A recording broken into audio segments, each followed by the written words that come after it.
come together this Communion Sunday with joyful hearts because we're celebrating this sacrament with so many others, millions of others around the world.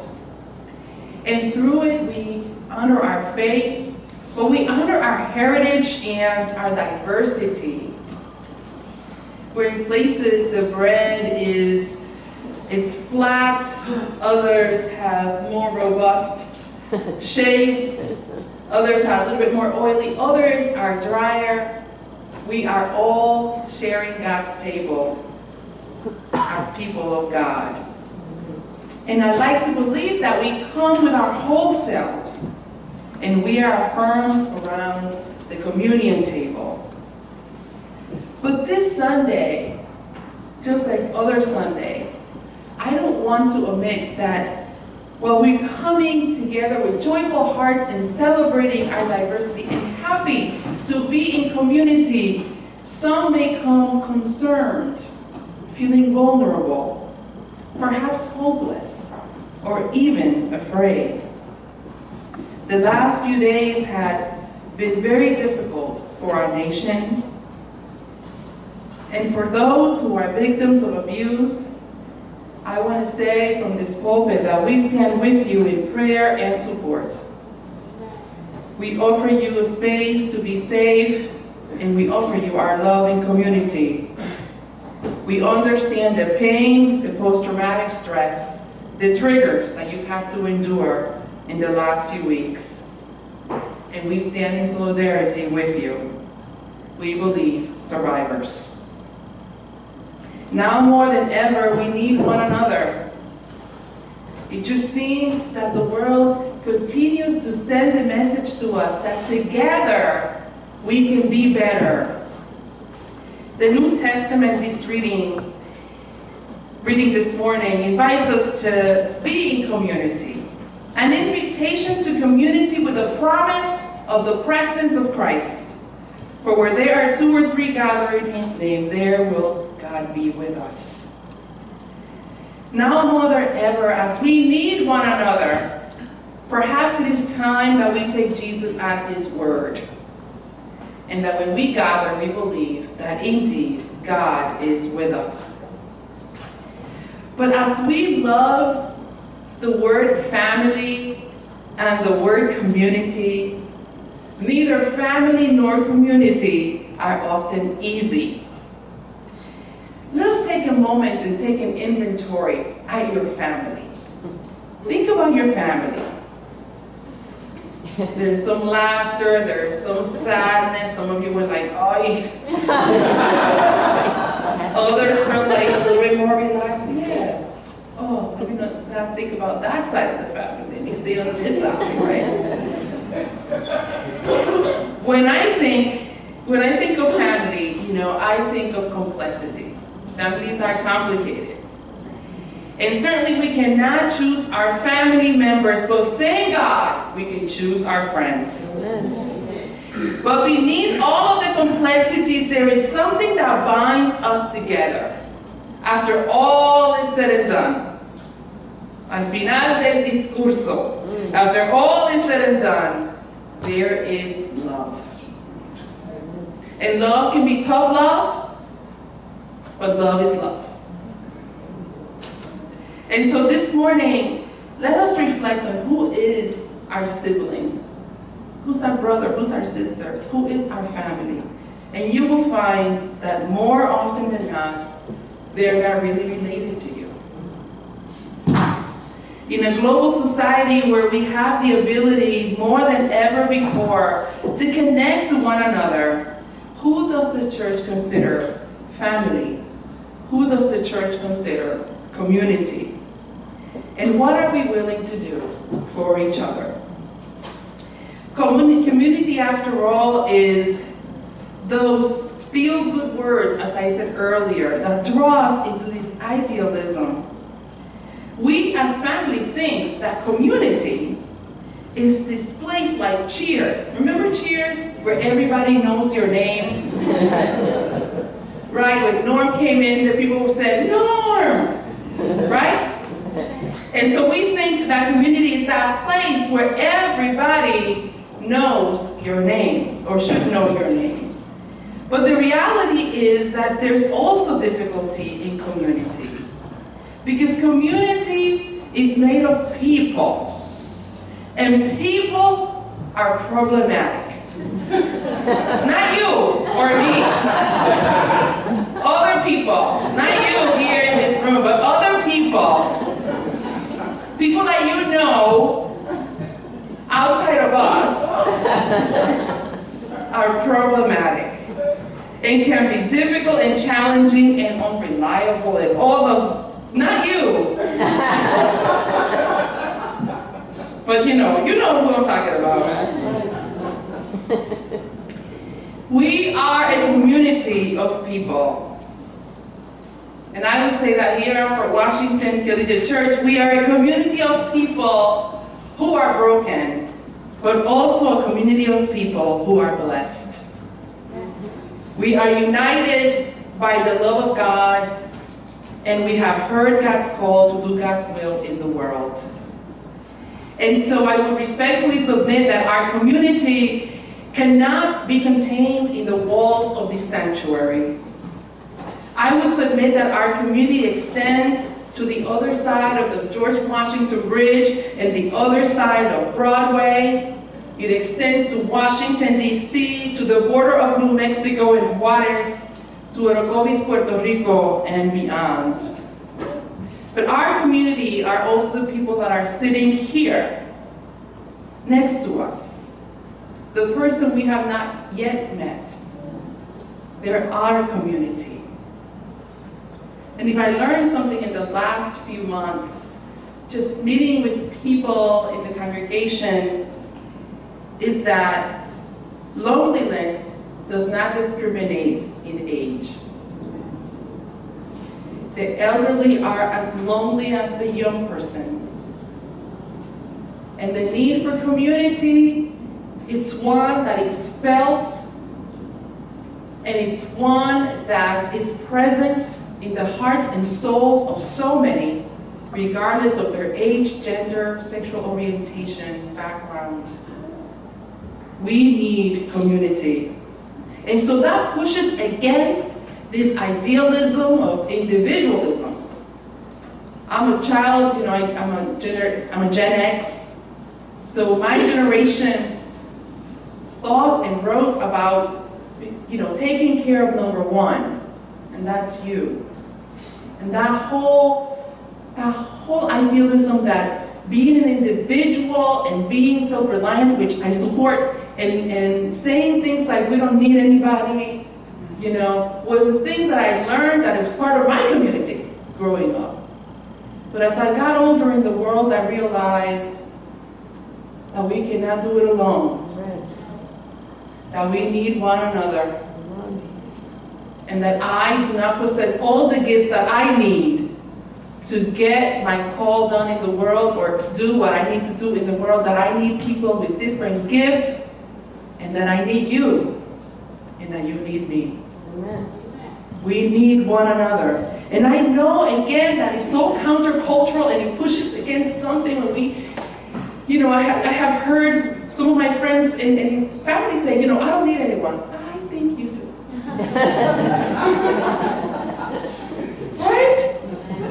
And just dismantling that barrier of independence that is not healthy. There's an independence that is healthy and it's needed and we need to promote it. An independence that is not healthy, an autonomy that goes against interdependence, which is what we need to be working toward. Interdependence. And if we are a community of people, even here in this room, what are we willing to do for this family, for this community, and beyond? And I pray that the answer does not come to us quickly. I pray that we take time to be thoughtful and prayerful about it. I hope that we feel challenged by the question, well, how can we be here for one another? How can we stand in place for one another? ago, there was a letter circulating in social media, and it was said that the letter was composed by Albert Einstein, who then wrote it, and when he wrote it for his daughter. And there was a lot of controversy, and that's not the point. I don't really care who wrote it. Its authenticity is still being questioned. But I thought that it contained a valuable message. And the title of the letter was The Universal Force of Love. Have you read it? Okay, good. You'll hear it for the first time here. These are excerpts of it. And it said, there is an extremely powerful force that, so far, science has not found a formal explanation. It is a force that includes and governs all others, and is behind any phenomenon operating in the universe, and has not yet been identified by us. This universal force is love. When scientists looked for a unified theory of the universe, they forgot the most powerful unseen force. Love is light that enlightens those who give and receive. Love is gravity because it makes some people feel attracted to others. Love is power because it multiplies the best we have and allows humanity not to be extinguished in their blind selfishness. Love unfolds and reveals. For love we live, and for love we die. God is love, and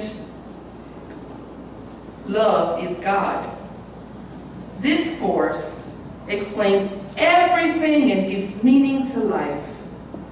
This is the variable that we have ignored for too long, maybe because we are afraid of love, because it is the only energy in the universe that man has not learned to drive at will. If we accept that energy to heal the world can be obtained through love, multiplied by the speed of light squared, we arrive at the conclusion that love is the most powerful force there is because it has no limits. After the failure of humanity in the use and control of other forces of the universe that have turned against us, it is urgent that we nourish ourselves with another kind of energy.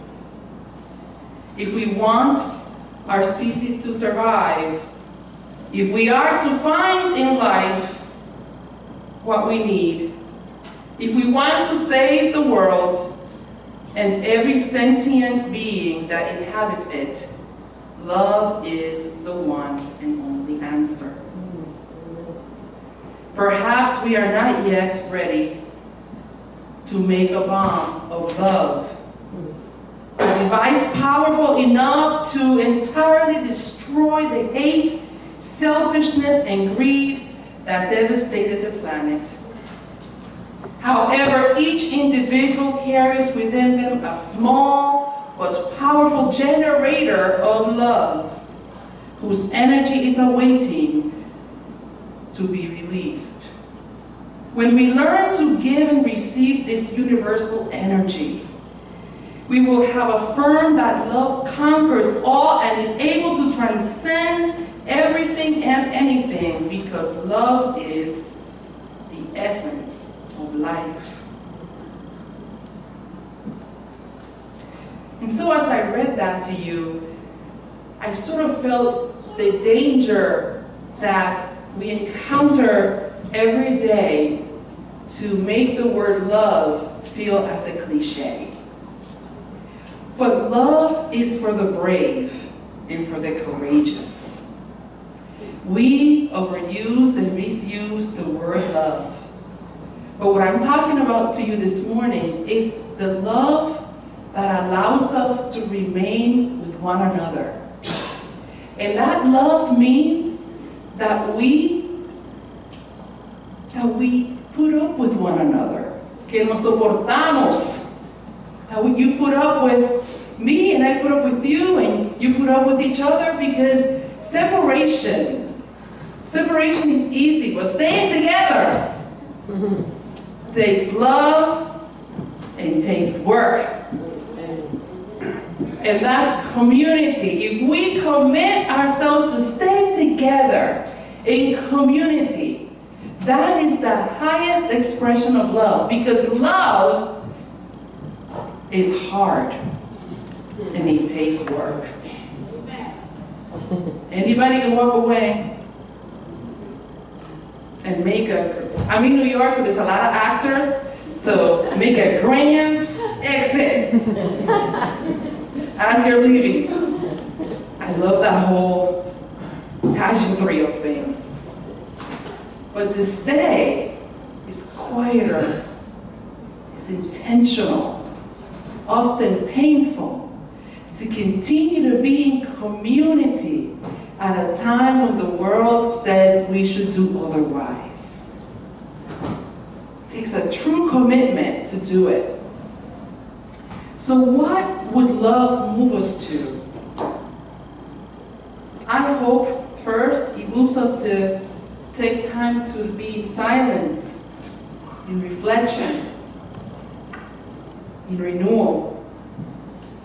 I hope the love that I'm talking about this morning moves us to reconciliation, propels us to abide in uncomfortable places, to do things that make us uncomfortable. I pray that love leads us to ask questions and to listen. And I believe that that love can move us forward into forgiveness, in solidarity, in community. And I know that love will be our guide as we continue to speak, act, and stand.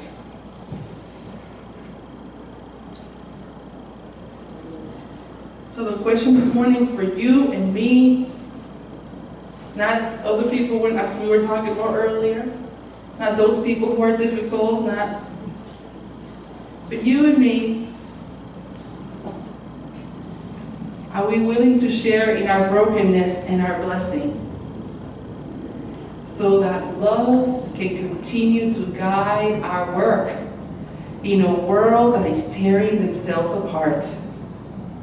Can we be that community that stands united even in differences, that understands that love is not a cliche, but an action to be taken and a decision to be made every day? Are we going to be that community that acts in countercultural ways in a world that is just engaged in a battle that we cannot see the end to? I call us to be in connection and community, even when things are difficult, because there is where love will manifest.